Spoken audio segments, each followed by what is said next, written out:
Hello guys. तो आज हम लोग जो जिस टॉपिक के बारे में बात करने वाले हैं उसका नाम है ओशियानिक टेम्परेचर, जो कि सब टॉपिक है ओशियानिक ज्योग्राफी का, जो कि पार्ट है ज्योग्राफी का। तो बेसिकली हम लोग को बात करना है कि ओशियानिक टेम्परेचर होता क्या है। देखो, ओशियन जो होता है, ओवरऑल अगर ओशियन की बात की जाए तो उसका जो ओशन किसी भी ओशियन का जो ओवरऑल टेम्परेचर जो होता है किसी भी ओशियन का, कि उसके अपर सरफेस जो होता है, सरफेस का कितना टेम्परेचर है, बॉटम लेयर का कितना टेम्परेचर है, ओशियानिक सरफेस ओशियानिक फ्लोर का कितना टेम्परेचर है।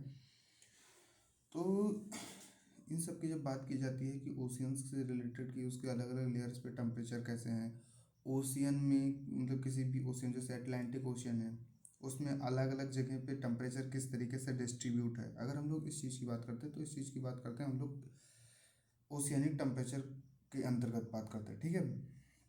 तो मेनली अगर हम लोग ओशियानिक टेम्परेचर की बात करें तो ओशियानिक टेम्परेचर हम लोग डिस्कस कर सकते हैं दो वेरिएशंस के फॉर्म में।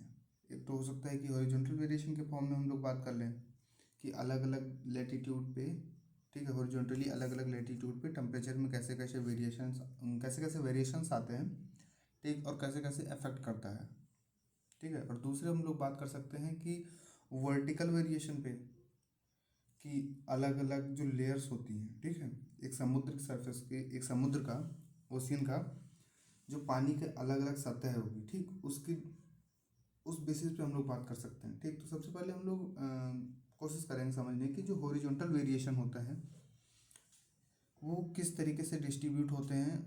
टेम्परेचर टेम्परेचर किस तरीके से वो हॉरिजॉन्टली जो है डिस्ट्रीब्यूट होता है ओशियानिक सरफेस पे, ठीक है। तो पहले अगर हम लोग बात करते हैं लैटिट्यूड्स पे, तो लैटिट्यूड्स की अगर हम लोग बात करें तो हम लोग को ये पता है कि जैसे हायर लैटिट्यूड जो होगा, ठीक, हायर लैटिट्यूड पे जो सनरेज होंगी वो डायरेक्ट पड़ रही होंगी, ठीक, इक्वेटर पे, इक्वेटर से लेके ट्रॉपिक ऑफ कैंसर तक, ठीक है, जो सनरेज होती हैं वो डायरेक्ट पड़ती हैं, ठीक है। लोअर लैटिट्यूड में सनरेज डायरेक्ट पड़ती हैं, इसकी वजह से यहाँ पे एनर्जी पर यूनिट एरिया बहुत ज़्यादा होता है। पर अगर हम लोग बात करें कि जैसे जैसे हम लोग हायर लैटिट्यूड पे जा रहे हैं या पोल की तरफ जा रहे हैं, इक्वेटर से जब हम पोलवर्ड्स शिफ्ट हो रहे हैं, तो क्या होगा कि जो सनरेज हैं, ठीक, वो थोड़ी स्लांट होती जाएंगी, मतलब कि एनर्जी पर यूनिट एरिया जो है वो धीरे धीरे कम होता जाएगा। और एनर्जी पर यूनिट एरिया के घटने की वजह से वहाँ का टेम्परेचर जो होता है वो हमेशा अलग अलग, मतलब वेरी करता रहता है विद कंपेयर टू लेटीट्यूड्स, ठीक है। तो इसका मतलब लेटीट्यूड के हिसाब से अगर देखा जाए तो हम लोग कोई ओशियानिक टेम्परेचर पे ये बात पता चलती है कि जैसे जैसे लेटीट्यूड्स हायर लेटीट्यूड पे हम लोग जाते जाएंगे वैसे वैसे एनर्जी पर यूनिट एरिया घटती जाएगी। इसकी वजह से ओशियानिक टेम्परेचर जो है, ओशियानिक जो सरफेस है उसका जो टेम्परेचर है, ठीक है, जो ओशियानिक टेम्परेचर जो है वो पोलवर्ड जाने में घटता है और इक्वेटर वर्ड आने पे ओशियानिक टेम्परेचर जो है वो बढ़ेगा, ठीक है। अब बात कर लेते हैं, ये तो हो गया पहला कि हॉरिजॉन्टली एक एक बात ये हो गई कि लेटीट्यूड कैसे इफेक्ट करता है, ठीक है, ओशियानिक टेम्परेचर को। अब अगला जो होगा हॉरिजॉन्टली एक विंड हो गया। अगला जो फैक्टर इफेक्ट करनी जिसके बारे में हम लोग बात करेंगे वो होती है परमानेंट प्रिवेलिंग विंड, ठीक है, कि कौन कौन सी हवाएं जो है वहाँ पे प्रिवेल कर रही हैं, ये भी बहुत ज़्यादा इफेक्ट डालती हैं, ठीक। कि अगर हवा जिस साइड पे, जिस ओशियानिक सरफेस के जिस ओशियन की जिस साइड में ऑफ और विंड पड़ रही होगी, उस हमेशा उस साइड का जो वाटर होगा वो थोड़ा कूल होगा एज कम्पेयर टू जिस साइड में ऑन शोर है। क्यों? क्योंकि जिस साइड से हवा ऑफशोर पड़ रही होगी, ठीक है, तो हवा थोड़ी ड्राई होगी और वार्म होगी। इसकी वजह से वो वाटर के जो अपर मोस्ट, जो सबसे ऊपर वाला सरफेस होगा ना, उसके पानी को हल्का हल्का अपने साथ में ड्रिफ्ट करती हुई चली जाएगी, ठीक। इसी की वजह से अगर हम लोग इक्वेटर पे देखें ना तो अफ्रीका से साउथ अमेरिका के साइड में जो नॉर्थ इक्वेटोरियल करंट है, ठीक, जो कि प्रिवेल करता है कौन सी विंड के कारण, due to the trend wind, जो कि परमानेंट विंड है, उसकी वजह से वो उस पानी को धीरे धीरे अपने साथ में ड्रिफ्ट करता रहता है और लेके जाके ऑन शोर पे लेके जाता है, मतलब Brazil current, Brazil south America तक लेके जाता है, ठीक, ऐसा मान के चलो साउथ अमेरिका, अफ्रीका से नॉर्थ इक्वेटोरियल करंट जो है वो अपने साथ में पानी को थोड़ा थोड़ा थोड़ा थोड़ा थोड़ा ड्रिफ्ट कराते हुए लेके जाता है ऑनशोर साउथ अमेरिका में। ठीक है, तो उससे क्या होता है ना कि जो साइड ऑफ ऑनशोर है, ठीक है, ऑनशोर वाली साइड हमेशा जो होगी वो गर्म होगी एज कम्पेयर टू जो साइड ऑफ शोर है। ठीक, क्योंकि इधर से ऑन शोर ऑफ शोर वाली साइड में हमेशा डाउन वेलिंग होती है। जिस साइड ऑन शोर होगा उस साइड हमेशा डाउन वेलिंग होगी, क्योंकि गर्म पानी नीचे की साइड जाएगा। ठीक, और जिस साइड ऑन शोर होगा उस साइड हमेशा अप वेलिंग होती है। अप वेलिंग के कारण क्या होता है कि जो ओशियन के नीचे लेवल का जो भी लोअर लेवल का जो भी बॉटम लेयर का पानी होता है वो ऊपर आता है। बॉटम लेयर के पानी के ऊपर आने के कारण जो बॉटम लेयर का पानी होता है उसका टेम्परेचर कम होता है एज कम्पेयर टू जो सरफेस लेयर पे पानी है उसकी तुलना में नीचे वाला पानी जो हमेशा ठंडा होगा। इसकी वजह से जिस साइड में ऑफ शोर विंड एक्टिव होगी उस साइड टेम्परेचर कम होगा, और जिस साइड ऑन शोर विंड होगी उस साइड में क्या होगा कि टेम्परेचर हाई होगा। तो अगर ये बात हो गई कि विंड कैसे इफेक्ट करता है और लॉन्गिट्यूड्स अलग अलग लॉन्गिट्यूड्स पे ओशियनिक टेम्परेचर किस हिसाब से वेरी करता है। ठीक, अब आगे हम लोग बात कर लें तो ओशियनिक करंट की। तो देखो, ओशियन करंट से आप ऐसे ही समझ लो ना कि जो वार्म ओशियन करंट होगी, ठीक, अगर वार्म ओशियन करंट है तो वहाँ पे ओशियनिक टेम्परेचर हाई होगा। अगर वो कोल्ड ओशियन करंट है तो उसका वहाँ पे ओशियनिक टेम्परेचर जो होगा वो कम होगा। अब जैसे आप ऐसा समझिए ना कि अगर आप लोग बात कर लें गोल्फ स्ट्रीम की, जो कि गर्म है, जो कि वार्म ओशियन करंट है ना, तो अगर वार्म ओशियन करंट है तो वहाँ पे गोल्फ स्ट्रीम, मतलब कि अगर नॉर्थ अमेरिका के उस साइड की बात करेंगे हम लोग जहाँ पे गोल्फ स्ट्रीम है, जहाँ पे गोल्फ स्ट्रीम जो है प्रिवेल करती है, तो वहाँ पे ओशियनिक टेम्परेचर जो होगा वो हाई होगा। पर लेब्राडोर की अगर हम लोग बात कर लें कि जहाँ पे लेब्राडोर ओशियन करंट जो प्रिवेल करती है वहाँ पे जो ओशियनिक टेम्परेचर होगा वो कम होगा। क्यों? क्योंकि वो लेब्राडोर जो है वो कि कोल्ड ओशियन करंट है। ठीक, ये बात होगी करंट की, ओशियन करंट की। ओशियन करंट इफेक्ट साफ साफ पता चलता है कि अगर वार्म ओशियन करंट है तो फिर टेम्परेचर ज़्यादा होगा, अगर कोल्ड ओशियन करंट है तो टेम्परेचर कम होगा। ठीक, अब अगली जो मतलब हम लोग बात करेंगे, अगला जो जिस फैक्टर की बात करेंगे वो फैक्टर है लैंड मास। ठीक है, अब लैंड मास कैसे इफेक्ट करता है, तो ये हम लोग को पता है ना कि जो कॉन्टिनेंटल सरफेस है, मतलब जो लैंड मास होते हैं वो बहुत जल्दी गर्म भी हो जाते हैं और बहुत जल्दी ठंडे भी हो जाते हैं। ठीक, तो अगर कोई ओशियन है जो कि इनक्लोज्ड है, ठीक, वो भले तीन तरफ से इनक्लोज हो, दो तरफ से इनक्लोज हो, या टोटली इनक्लोज हो जैसे ब्लैक सी है, तो उस कंडीशन में क्या होगा कि तो मतलब ये सब समझिए ना कि अगर कोई जो ओशियन है वो इनक्लोज्ड है, ठीक, किससे? लैंड मासेस से। अगर लैंड मास से कोई भी ओशियन जो है वो इनक्लोज है तो उसके ऊपर सीधा सीधा असर पड़ेगा लैंड मास का। ठीक, क्यों? क्योंकि लैंड मास जल्दी से गर्म हो जाता है और जल्दी से ठंडा भी हो जाता है। तो जो लोअर लैटिट्यूड्स होंगे ना, लोअर लैटिट्यूड्स में क्या होता है कि गर्मी के दिनों में जो एनर्जी पर यूनिट एरिया होता है, ठीक है, वो बहुत हाई होता है कि बहुत ज़्यादा एनर्जी एक मतलब एरिया पे मिल रहा होता है। ड्यूरिंग जो लोअर लैटिट्यूड है वहाँ पे एनर्जी समर्स में ज़्यादा मिलती है। ठीक है, तो इसकी वजह से जो ओशियन इनक्लोज्ड होंगे लोअर लैटिट्यूड में बाय द लोअर लैटिट्यूड में जो भी लैंड मास से इनक्लोज होंगे ओशियनिक सरफेस, वो गर्मी में बहुत ज़्यादा गर्म हो जाएंगे। ठीक, उनका ओशियनिक टेम्परेचर बहुत हाई होगा ड्यूरिंग द समर्स।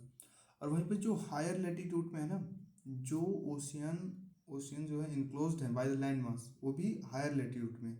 तो हायर लैटिट्यूड में क्या होता है कि ड्यूरिंग सम विंटर्स वहाँ का जो एनर्जी पर यूनिट एरिया वो बहुत कम हो जाता है। इसकी वजह से वो ओशियन जो होंगे उनका ओशियनिक टेम्परेचर बहुत लो हो जाएगा ड्यूरिंग विंटर्स। ठीक है, लोअर लैटिट्यूड में अगर बात करें तो लोअर लैटिट्यूड में ड्यूरिंग समर्स जो टेम्परेचर है वो बहुत हाई हो जाएगा, ओशियनिक टेम्परेचर बहुत हाई हो जाएगा। पर हायर लैटिट्यूड में जो ओशियनिक टेम्परेचर है किसी भी ओशियन का जो कि इनक्लोज्ड है by the land mass in the higher latitude, उसका टेम्परेचर हमेशा बहुत कम हो जाएगा। ओके, ठीक है, तो ये बात हो गई हम लोग की हॉरिजॉन्टल वेरिएशंस की, कि जो हॉरिजॉन्टल वेरिएशंस की वजह से जो ओशियनिक टेम्परेचर में अंतर आता है उसके बारे में बात कर ली। अब दूसरी बात करेंगे हम लोग कि वर्टिकल वेरिएशंस की वजह से, वर्टिकल वेरिएशन की वजह से कौन कौन से वर्टिकल वेरिएशंस की वजह से कौन कौन सा इफेक्ट पड़ता है टेम्परेचर वर्टिकली, कौन मतलब कि अलग अलग लेयर्स पे। वर्टिकली अगर हम लोग बात करें तो वर्टिकली का मतलब हो गया एक लेयर, दो लेयर, तीन लेयर, मतलब कि ओशन के हर लेयर पे कौन कौन सी लेयर हैं, कैसे डिवाइडेड हैं और उनका काम क्या क्या होता है। अब हम लोग बात करेंगे वर्टिकल वेरिएशन में, ठीक। तो वर्टिकल वेरिएशन पता है कैसा होता है कि ऐसा मान के चलो कि कोई भी ओशियन है, ठीक, उसको सिर्फ बीच से काट के ऐसा ओशियन मान के चलो, ठीक है। जो ऊपर की जो 300 मीटर की लेयर होगी, ठीक है, उसको हम लोग बोलते हैं सरफेस लेयर, ठीक। फिर उस 300 मीटर के नीचे की जो 700 मीटर रेंज, 700 मीटर का जो मतलब एक रेंज होगा ना, उसको हम लोग बोलते हैं इंटरमीडिएट लेयर, ठीक। उसके नीचे 1 किलोमीटर के नीचे से जो बाकी की बची हुई बॉटम लेयर तक है, मतलब जो ओशियनिक फ्लोर तक की जो भी है, उस लेयर को हम लोग बोलते हैं ओशियनिक लेयर, ठीक है। तो हम लोग को ये देखने को मिलता है कि जो हायर लैटिट्यूड मतलब जो लोअर लैटिट्यूड पे आते हैं हम लोग, हायर लैटिट्यूड पे जो टेम्परेचर होता है वो मतलब ऑब्वियस सी बात है कि वहाँ पे एनर्जी पर यूनिट एरिया बहुत कम है, ठीक है। और वहाँ पे पोल्स पे ग्लेशियर इतने ज़्यादा हैं तो वहाँ का टेम्परेचर हमेशा -1 -2 इतना ही रहता है, ठीक। अगर बात कर लें लोअर लैटिट्यूड पे, ठीक, लोअर लैटिट्यूड पे जो होता है कि उस वहाँ पे ओशियनिक टेम्परेचर जो है वो अराउंड 24 25 ऐसे ही रहता है, तो 24 से 26 के बीच में ही रहता है on an average. Exact number नहीं बोल मतलब एग्जैक्ट नंबर मुझे भी नहीं पता, पर ऑन एन अराउंड 23 to 26 के बीच में रहता है टेम्परेचर जो है ओशियनिक टेम्परेचर, ठीक है, सरफेस लेयर पे। तो जो ऊपर का जो ओशियनिक सरफेस के जो ऊपर का सरफेस लेयर होता है, ठीक है, सरफेस लेयर पे जो 300 मीटर की रेंज होती है वहाँ पे टेम्परेचर वेरिएशन हम लोग को देखने को नहीं मिलता है। मेन जो टेम्परेचर वेरिएशन हम लोग को देखने को मिलता है वो मिलता है हम लोग को इंटरमीडिएट लेयर पे, ठीक है। जो इंटरमीडिएट लेयर होती है वहाँ पे बहुत तेज़ी से टेम्परेचर बढ़ते या फिर टेम्परेचर घटते हुए दिखाई देता है। क्योंकि अगर हम लोग बात करें ना बॉटम लेयर की, तो बॉटम लेयर में टेम्परेचर होता है 1 to 2 डिग्री सेंटीग्रेड, ठीक है। मतलब एक ऐसा कि बिल्कुल ना के बराबर टेम्परेचर में चेंज देखने को मिलता है हम लोग को बॉटम लेयर में। पर इंटरमीडिएट लेयर में क्या है कि टेम्परेचर सीधे सीधे डिप करता है, मतलब 24 डिग्री सेंटीग्रेड से सीधे डिप करा, मतलब सीधे 700 मीटर में ही डिप कर गया वो सीधे 2 डिग्री सेंटीग्रेड या 1 डिग्री सेंटीग्रेड पे, ठीक। और यही अगर हम लोग हायर लेटीट्यूड में जाएंगे तो हायर लेटीट्यूड में -1 था, लेकिन पर अगर हम लोग मीडिएट लेयर मतलब अगर हम लोग बॉटम लेयर में जाएंगे, ठीक, अगर हम लोग बॉटम लेयर में जाएंगे तो उनका टेम्परेचर बढ़ जाता है, 1 डिग्री या 2 डिग्री सेंटीग्रेड होता है। इसका मतलब ये हम लोग को पता चलता है कि अगर हम लोग लोअर लैटिट्यूड में हैं तो लोअर लैटिट्यूड में हम लोग नीचे की तरफ जाएंगे तो टेम्परेचर घटेगा, ठीक है। अगर हम लोग हायर लैटिट्यूड में हैं मतलब कि आज मान के चलिए आप लोग पोल पे हैं, तो पोल पे क्या होगा कि अगर आप लोग ओशियनिक सरफेस में नीचे ओशियन में नीचे उतर रहे हैं, ठीक है, तो वहाँ पे जिस हिसाब आप बॉटम लेयर में पहुँचेंगे तो आपको टेम्परेचर इंक्रीज हो जाएगा, ठीक, 1 या 2 सेंटीग्रेड, ठीक है। ये तो बहुत जनरल सी बात हो गई। तो जो हम लोग को मेन चेंज जब देखने को मिलता है ना कि टेम्परेचर जो है अचानक से घट रहा है कि 24 डिग्री सेंटीग्रेड था घट के 1 डिग्री सेंटीग्रेड हो गया, ठीक है। तो वो जो टाइम होता है ना उसको थर्मल लाइन लेयर बोलते हैं, ठीक है, उसको थर्मो लाइन लेयर बोलते हैं, ठीक है। और ये होता है इंटरमीडिएट लेयर के बीच में जो कि पाई जाती है 300 से लेके 1 किलोमीटर तक की रेंज के बीच में, ओके। अब यहाँ तक तो हम लोगों ने बात कर ली कि कैसे वर्टिकली टेम्परेचर जो है वो वेरी करता है। अभी जो हम लोग को बात करनी है वो अभी हम लोग को जो बात करनी है ना वो इस चीज़ से रिलेटेड बात करनी है कि जो वेरिएशन आ रहा है ना टेम्परेचर में ओशियन के सरफेस वाइज, मतलब कि अगर हम लोग ओशियनिक टेम्परेचर की बात करें in terms of the vertical variations, अगर वर्टिकल वेरिएशन टर्म में हम लोग बात करते हैं टेम्परेचर की, तो टेम्परेचर जो है ना कि ऐसा नहीं है कि कोई यूनिफॉर्म रेट से कि आप 1 किलोमीटर जाएंगे तो इतने घटेगा, 1 किलोमीटर और जाएंगे तो इतना घटेगा, 1 किलोमीटर, ऐसा नहीं है। वो एक रैंडम स्टार्ट होता है कि इंटरमीडिएट लेयर में वो स्टार्ट हुआ तो सीधे उसने 700 मीटर के अंदर ड्रॉप करा, 23-24 डिग्री सेंटीग्रेड, ख़त्म कहानी। फिर उसके बाद में बॉटम लेयर पहुँचे। बॉटम लेयर पूरा स्टेबल जा रहा है कि वो 1-2 के बीच में, मतलब ऐसा जा रहा है। बॉटम लेयर जो है वो 1 से 2 सेंटीग्रेड के बीच में जा रहा है, और जबकि जो सरफेस लेयर है वो भी ऐसा थोड़ा फिक्स में ही है कि हाँ 24 डिग्री सेंटीग्रेड, पूरा 300 मीटर 24 डिग्री सेंटीग्रेड आ रहा है। पर जैसे ही आप लोग इंटरमीडिएट लेयर में पहुँचते हैं तो अचानक से 700 मीटर के अंदर जो डिप देखने को मिलता है हम लोग को, वो देखने को मिलता है 22 से 23 डिग्री सेंटीग्रेड टेम्परेचर का